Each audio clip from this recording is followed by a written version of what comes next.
Hello दोस्तों, so welcome back to my new vlog. तो आप सभी को मैं ज्योति नेगी गेड़ा का प्यार भरा पहला प्रणाम नमस्कार। तो शादी की सीरीज में कल तक आपने देखी महिला संगीत और अभी आपने बहुत सारे डांस नहीं देखे हैं, दुल्हन का डांस, मेरा डांस, वो मैं सेपरेट ही व्लॉग में डालूंगी। तो आज के व्लॉग में आप देखेंगे शादी वाला व्लॉग। तो यहाँ पे खूब धूमधाम से चल रही है तैयारियाँ। यहाँ पे जयमाला का स्टेज सज रहा है और ये रहा डेकोरेशन, और बहुत ही सुंदर मंडप का डेकोरेशन था। लेकिन एक प्रॉब्लम हो गई थी। प्रॉब्लम ये हुई थी कि जैसी बारात ने एंटर किया और दुल्हन की शादी हुई, यहाँ पे दुल्हन के लिए पंडित जी तैयारी कर रहे हैं। तो बारिश तो हम लोग आपको व्लॉग में नहीं दिखा पाए, लेकिन इतनी तेज़ बारिश हो गई कि डीजे वगैरह सारी चीज़ें खुल गई और ये मंडप वगैरह सारी चीज़ें हमें हटानी पड़ी थी। तो दोस्तों बारात भी दिल्ली से आई हुई थी, तो वो नीचे रिजॉर्ट में रुकी हुई थी। तो उनके वहाँ आने के बाद ही बारिश की बूंदाबांदी स्टार्ट हो गई। इतनी तेज़ बारिश आ गई थी, मतलब दुल्हन की शादी तक तो हल्की बूंदाबांदी थी, अंदर फोटोग्राफी हो रही थी दूल्हा दुल्हन की, तब भी बूंदाबांदी हो रही थी बारिश की। लेकिन उसके बाद जो बारिश हुई है ना, कंटिन्यूस मॉर्निंग 4:30-5 बजे फेरे हुए, तब तक बारिश ही थी। पर हम लोग बाहर आ नहीं पाए, तो हम लोग अच्छे से बारिश दिखा नहीं पाए थे। व्लॉगिंग भी पवन नहीं करी, तो उन्होंने बारिश दिखाई नहीं व्लॉग में। और जयमाला के टाइम पे भी कभी लाइट का आना जाना यही चल रहा था। तो अभी तो यहाँ पे सारे लोग डांस कर रहे हैं। अभी तो बारात पहुँची नहीं है, ये सब दुल्हन के घर वाले, मतलब भाइयों के फ्रेंड्स वगैरह हैं।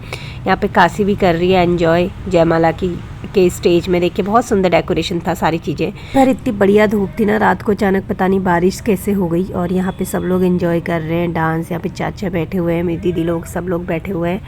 तो नीचे चल रहा है डांस। मैं व्लॉग बहुत इंटरेस्टिंग रहेगा, आप देखेंगे पहाड़ की शादी की कैसे होती है। उसके बाद बारिश हुई तो शादी का प्रोग्राम सारा अंदर ही करवाया, क्योंकि बाहर बारिश हो रही थी तो बाहर होना पॉसिबल नहीं था। हम लोग रेडी भी हो चुके हैं। यहाँ पे पता नहीं मैं बोल क्या रही हूँ, स्वेटर भी डाल लिया मैंने क्योंकि ठंडा होने लग गया था। पहले तो मैंने स्वेटर नहीं डाली थी। अब हम लोग आ गए हैं यहाँ पे गेट के पास वेलकम करने, और हमने एक एक करके ना कलश सर पे रखा। लेकिन हमने नहीं रखा था, कलश रखा था दुल्हन की तीसरे नंबर की दीदी ने, पर हमने फ़ोटो खिंचवाने के लिए कलश अपने सर पे रखा क्योंकि अच्छा लग रहा था। बाकी यहाँ पे अब एंटर हो चुके हैं दूल्हे राजा। यहाँ पे दूल्हे राजा का स्वागत हो रहा है। और जब दूल्हे राजा आते हैं ना, तो उस टाइम पे ये जो छाता होती है ना, लड़के वालों की लड़की वालों को दी जाती है, लड़के वालों की लड़के वालों को, और लड़की का भाई को कंधे में बैठाते हैं। यहाँ पे पवन ने व्लॉगिंग करी तो मेरे चाचे का बेटे को बैठाला था कंधे में, उन्होंने लिया नहीं, शायद देखा, ध्यान नहीं दिया होगा। तो यहाँ पे हमने वेलकम कर दिया है अपने जीजू का। तो जो दुल्हन है ना, शादी जिनकी हो रही है, वो मेरे से 9 महीने बड़ी है, तो ये उस हिसाब से मेरे जीजू ही हुए। उसको तो मैं राधा ही बोलती हूँ, लेकिन ये रिश्ता तो बड़ा ही होता है ना, 9 महीने काफ़ी होते हैं। तो ये है हमारे जीजू जी न्यू वाले, और जो अभी मिठाई खिला रही है सबसे छोटी बेटी है मेरी बुआ की। तो यहाँ पे ठूस दिया है जीजू के मुंह में मिठाई, और यहाँ पे एंटर हो चुके हैं हमारे जीजू अंदर। तो अब आप आगे आगे देखिए हमारी पहाड़ी संस्कृति में कैसे दूल्हे जी का वेलकम होता है, कैसे सारी चीज़ें होती हैं। आप बने रहिए ब्लॉग के साथ। ओके, बारिश आ गई थी, लेकिन यहाँ पे बाराती डांस भी कर रहे हैं और बढ़िया से हुआ यहाँ तक का सारी चीज़ें। शादी भी बढ़िया हुई, लेकिन जो चीज़ बाहर होती, जैसे शादी ये मंडप जो तैयार किया था, लेकिन बारिश ने सब फ्लॉप कर दिए प्लान। पर अंदर भी शादी बढ़िया से हुई। तो मैंने बहुत सारी क्लिप्स, जो मेन क्लिप्स हैं व्लॉग में ले रखी हैं। हमारी पहाड़ी रीति रिवाज, हमारी संस्कृति। बीच की तो शादी में नहीं ले पाई थी क्योंकि मैं सो गई थी, बहुत ठंडा हो रहा था, और बच्चों को सुलाया मैंने, तो मैं सो गई थी। तो फेरे वगैरह मैंने सारी चीज़ें ली हैं।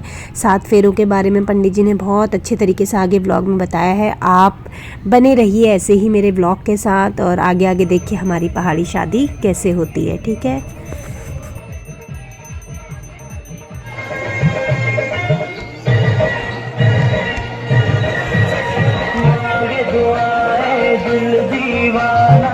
तो यहाँ पे हम सभी बहनें आ चुकी हैं दुल्हन को लेके बाहर, और हम लोग का प्लान था यहाँ पे हम लोग डांस करेंगे। पर क्या ना, बारिश की वजह से, जैसे कि मैंने आपको बताया, डीजे खुल गया था और थोड़ी देर लाइट भी चली गई थी, तो हम लोग डांस वगैरह नहीं कर पाए। पर फिर भी हमने बहुत अच्छे से दुल्हन की एंट्री करवाई है। आप देखिए आगे आगे।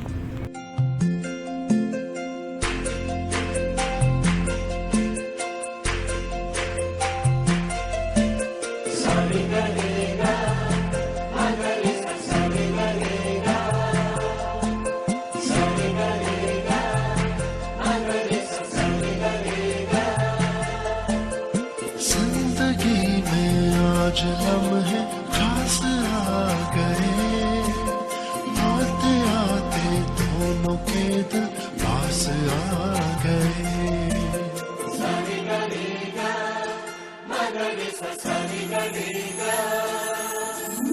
जिंदगी में आज लम्हे खास आ गए, आते आते दोनों के दिल पास आ गए।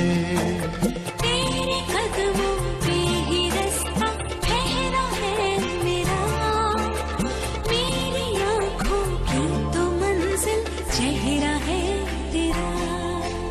तू ही तू है, तू ही तू है जीने की आदत, तू ही तू है, तू ही तू है सांसों की हवा, तू ही तू है, तू ही तू है ख्वाबों की दुआ। तो यहाँ पे देखिए आप खतरनाक कोऑर्डिनेशन, दो कैमरामैन एक साथ। बैठो तुम छाता लेके आओ यार, बारिश कर रही थी। ये देखिए ये भैया ने कहा ये नीचे कोऑर्डिनेशन, खतरनाक कोऑर्डिनेशन यहाँ पे। ये अरे अरे नहीं हुआ नहीं हुआ।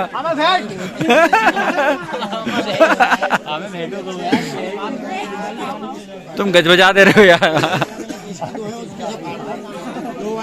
तो दोस्तों जयमाला वगैरह सब बढ़िया तरीके से होने के बाद अंदर रूम में कर दिया था सब चीज़ें, मतलब जहाँ पे शादी हुई अंदर रूम में। तो अभी पंडित जी यहाँ पे दुल्हन के ससुर जी का कि दूल्हे के पापा को लगा रहे हैं टीका, और इस साइड के पंडित जी भी कर रहे हैं तैयारी शादी की। तो यहाँ पे ये लोग जस्ट बैठे ही थे। तो ये क्लिप है कुछ 12:30-1 बजे की, और इसके बाद ये क्लिप लेने के बाद मैं नित्या काशी को लेके चली गई थी थोड़ी देर सोने के लिए। तो जो बीच की शादी थी ना वो मैंने नहीं देखी, और सोचा था मैंने कि अगर बाहर शादी होती ना मैं पूरा मतलब अलग अलग पार्ट में डिवाइड करके पूरी कुमाऊनी शादी आप लोग के साथ ज़रूर शेयर करती, पर प्लान पूरा फ्लॉप कर दिया बारिश ने।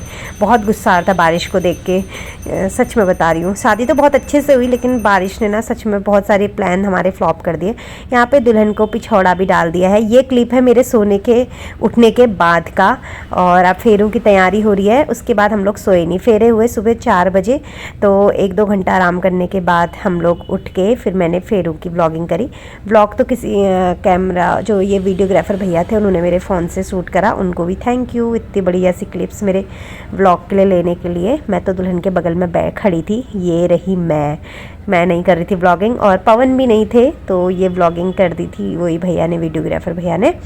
तो बहुत अच्छे अच्छे क्लिप्स ले रखे हैं उन्होंने, आप देखिए। आज लम्हे खास आ गए, आते आते दोनों के दिल पास आ गए। तेरे कदमों पे ही रास्ता ठहरा है मेरा, मेरी आँखों की तो मंजिल चेहरा है तेरा। तू ही तू है, तू ही तू है जीने की आदत, तू ही तू है, तू ही तू है सांसों की हवा, तू ही तू है, तू ही तू है ख्वाबों की दुआ, तू ही तू है, तू ही तू है एक मेरा खुदा।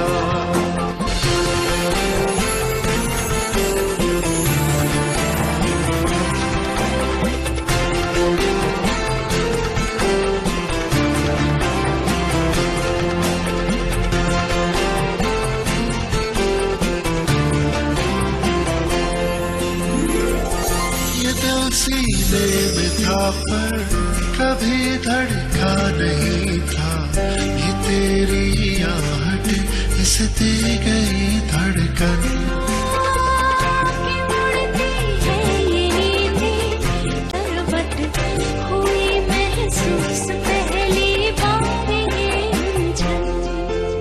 तू ही तू है, तू ही तू है जीने की आदत, तू है, तू ही तू। अपू बुलान है जी, भगवान विष्णु ने लक्ष्मी जी को अर्धांगिनी बनाया वाम अंग में। अब जब तक वाम अंग में नहीं आते तो पूर्ण विवाह पूर्ण नहीं होता, ठीक है। वाम अंग में आने के लिए कन्या वर जी से कह रही है कुछ 7 शर्तें हैं, जो अगर आप कुछ उन 7 शर्तों को पूर्ण करते हैं तभी मैं आपके बाम में आऊँगी। ठीक है। तो कन्या सब प्रथम पहले वचन में क्या कह रही है, ये कदातव्यम व्रतम वाक्यम तम कुमारी। यदि आप कोई पूजा पाठ इत्यादि अनुष्ठान करते हैं, तीर्थ आदि पुण्य कार्य करते हैं, उसमें मेरे से भी उसमें सलाह लेनी होगी। कभी मैं आपके बांग अंग में आती हूँ, तो क्या आपको ये स्वीकार्य है? अपने माता पिता को जितना आदर सत्कार करते हैं, उसमें ही मेरे माता पिताजी का भी आपको आदर सत्कार करना होगा।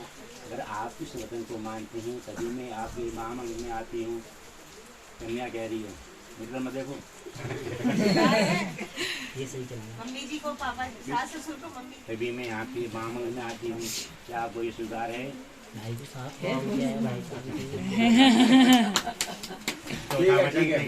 कन्या कुटुंब सपा। अब आज से हम विवाह बंधन बन रहे हैं, तो घर की और मेरी सारी जिम्मेदारी आपकी ही होगी। जो भी मेरी फरमाइश होगी तो वो सारी मेरे चाहे जैसे मुझे जोरू का गुलाम नहीं बोला जाएगा। तो क्या आप स्वीकार करते हो? ऐसा मैं करता हूँ तो जोरू का गुलाम नहीं बोला जाए, ससुराल वाले सुन। हाँ नहीं बोलो, स्वीकार करता हूँ। उनको बोलो ये देखो, अग्नि के समक्ष में देव पितृ ब्राह्मण और ये सभी इष्ट मित्र आए हुए हैं, इन सभी के सामने में आप ये स्वीकार कर रहे हैं। ठीक है।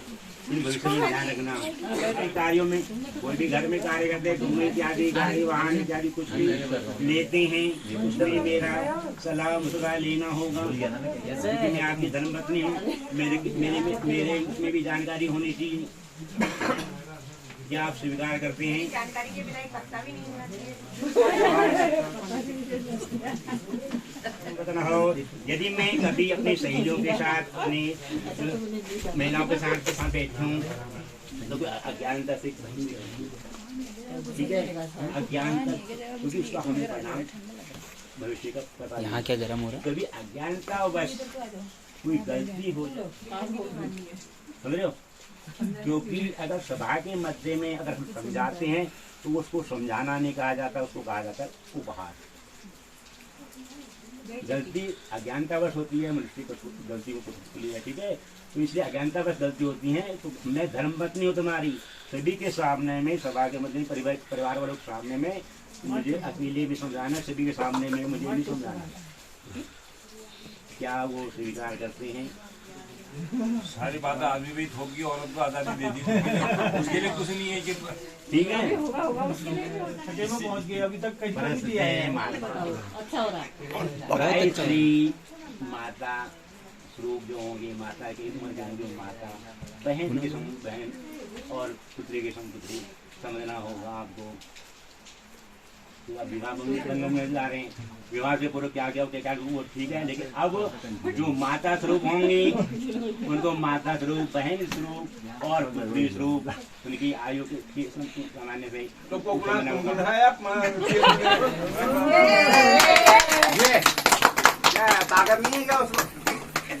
खाते ये आगे देखिए, बैठ जाएंगे तो बैठो। ये कहना मानना ठहरा।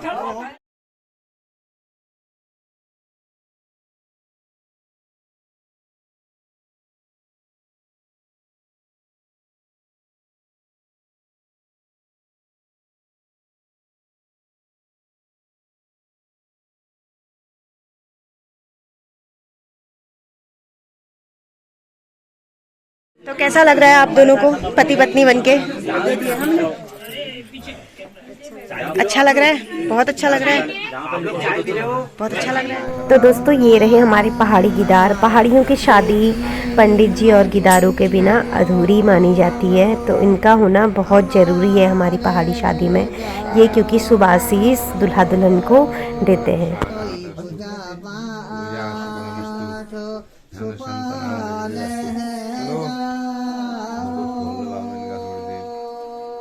अभी तो थोड़ी तो यहाँ पे मैं बना रही हूँ कुरमू। इसे कुरमू बोला जाता है हमारी पहाड़ी में। पहाड़ी दुल्हन इसके बिना अधूरी है। तो ये शादी के बाद वैसे पंडित जी बनाते हैं, तो ये मैंने पंडित जी का काम कर लिया। ज़रूरी नहीं है, बहनें भी बना सकती हैं। कुछ दुल्हनें शादी मतलब इसको पहले भी बना लेती है, जैसे जयमाला से पहले। और वैसे जब पंडित जी बनाते हैं तो वो शादी के बाद ही बनाते हैं। और कुछ लोग आर्टिफिशियल भी लगाते हैं, पर जो ये कुमकुम से बने होते हैं ना, इनकी बात ही अलग होती है। बहुत सुंदर लगती है पहाड़ी दुल्हन इसे मतलब ऐसे बनाने के बाद, तब पूरी दुल्हन सी लगती है पहाड़ी दुल्हन।